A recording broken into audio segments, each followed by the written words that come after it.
Fala galera, tudo bem? Vocês estão no canal do Calhau, eu sou o Calhau e hoje aqui ó, tô pra vocês com uma figura Mortal Kombat da linha ali da McFarlane Toys, o Kotal Kahn, uma figura realmente impressionante que eu teria o maior prazer de fazer review com vocês aí, tava afim dessa figura há muito tempo e consegui essa figura graças ao nosso amigo Jack aí da Baxter Toys. Jack, valeu mesmo por essa figura, gostei muito, impressionante e vamos aí fazer o review, tá? Antes de mais nada, peço que se vocês gostam do meu trabalho, curtem, compartilhem, comentem.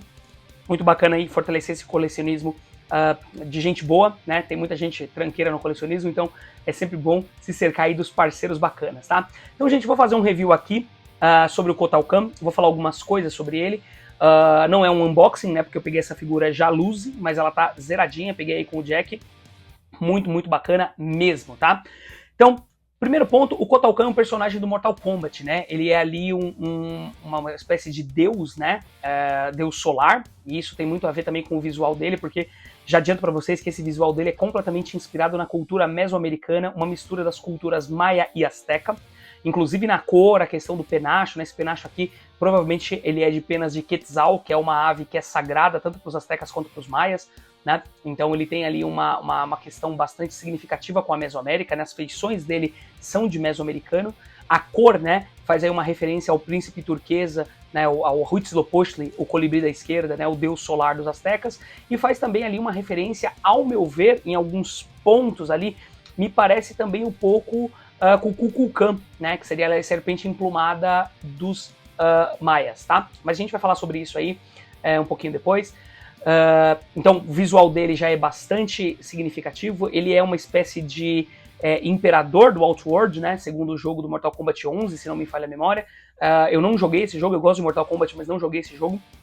Estou falando para vocês aí o que eu sei mais por cima. Vou me focar mais na questão indígena, né, desse personagem. Então ele tem um visual bastante indígena mesoamericano, tá? Inclusive com a vestimenta lembrando ali os guerreiros jaguar, os guerreiros águia, também ali dos mexicas, né? Ele tem também ali uma parte de indumentária que lembra bastante também ali a questão da jade, que era um material bastante precioso também para esses povos, né, do ponto de vista não só material, mas religioso. Ele tem uma espada, que é uma espada quadrada, e nessa espada aqui você tem várias marcações da escrita maia, lembrando bastante as estelas que são encontradas ali, inclusive no túmulo de Pacal o Grande, que foi o grande governador de Palenque, né, o grande rei de Palenque.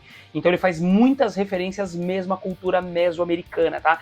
E eu sou bastante fã desses povos, eu gosto muito da história mesoamericana, da Confederação dos Maias, da Confederação dos Mexicas, né, enfim. Então eu acho bem interessante ele ter esse visual, tá?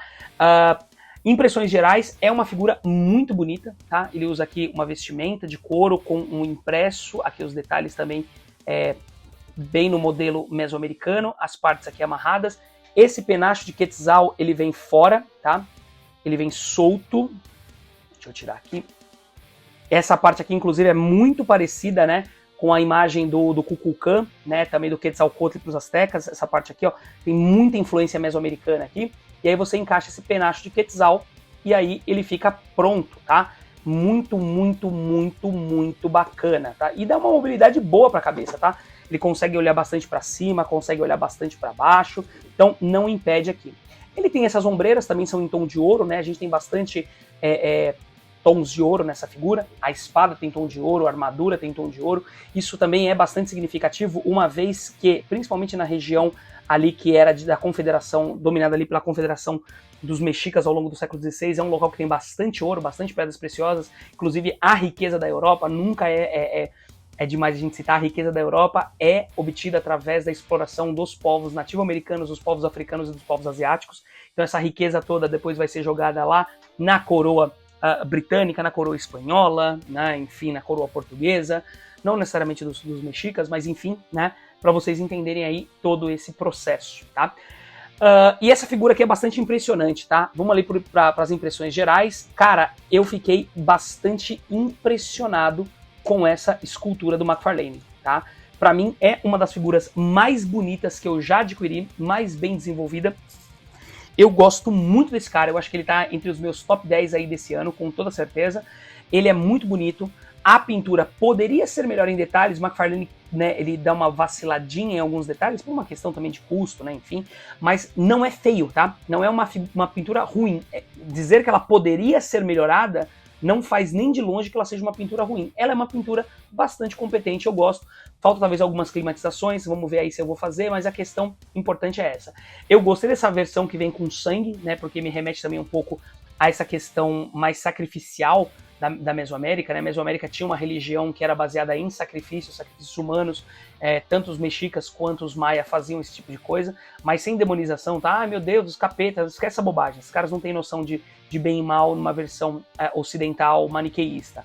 A religião deles é muito mais complexa e a questão do sacrifício humano está associado com a alimentação dos deuses, manutenção do equilíbrio do universo, segundo alguns teóricos, né?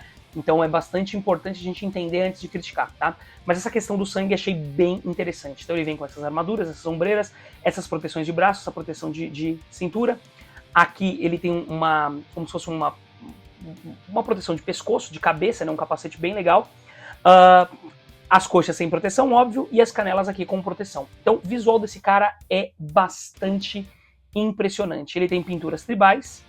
Não gosto do termo tribal, tá? Tô usando tribal para vocês entenderem, mas pinturas étnicas, eu acho que prefiro mais assim, né? Padrões étnicos de pintura, que também aí tentam remeter a uma condição mesoamericana aí, tá? Então, isso é bastante bacana, bastante impressionante. Aqui, como eu falei para vocês, a espada, e aí vocês percebam que tem aqui alguns elementos, né, impressos, inclusive aqui também me remete quase como talvez os caras tenham se inspirado na pirâmide de Tikal, talvez, né, ou de Palenque, enfim, mas me parece um pouco disso, tá? Então ela tem esses elementos que eu vou colocar aqui para vocês também no review, eu vou pôr aí para vocês embaixo, para vocês poderem fazer um comparativo, tá?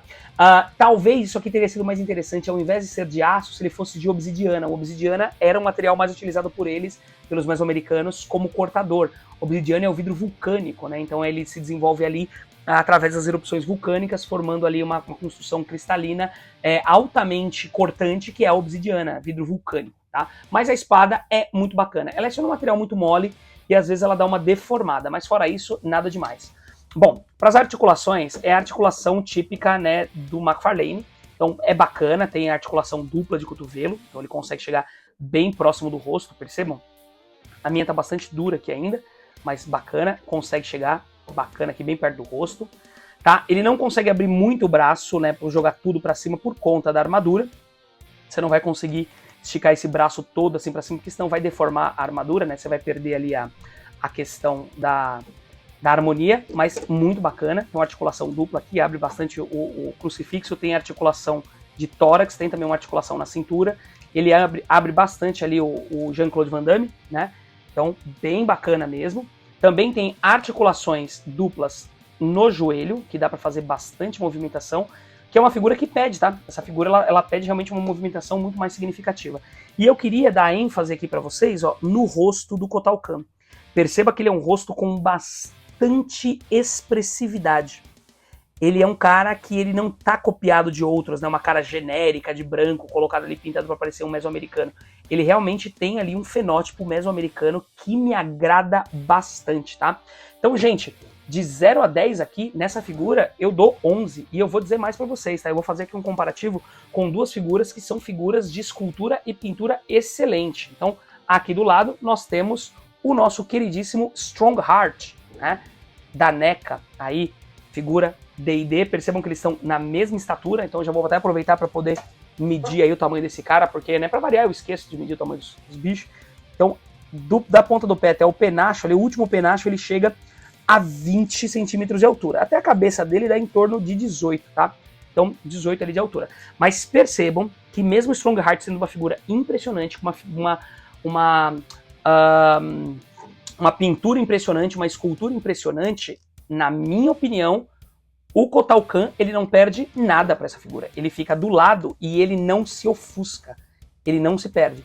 Claro que se o Kotal Kahn não tivesse pinos, seria muito melhor. No entanto, ele não se perde. Vou fazer aqui um comparativo também com outra figura que é um deleite aos olhos, que é essa figura aqui do Dark Wolf, tá? Então percebam aí que o Dark Wolf também é muito bonito, uma escultura impressionante, uma pintura impressionante, e ainda assim o Kotal Kahn também não fica ofuscado. Ele é uma figura bastante imponente por si só, uma figura robusta, uma figura bastante parruda, e eu vou dizer para vocês, gente, essa figura me agradou demais, tá? Demais, demais mesmo. Agradeço aí o Jack por ela, agradeço também ao review do Autobotil aí, que quando eu bati o olho eu falei, gente do céu, eu preciso dessa figura de qualquer jeito, tá? Então espero que vocês tenham curtido, se puderem, peguem essa figura, ela é realmente impressionante, eu gostei bastante. Kotal Kahn, o Imperador Solar, ou o Huitzilopochtli aí, né, o Colibri da esquerda, ou ainda, quem sabe, né, Kukulkan, muito, muito, muito bacana.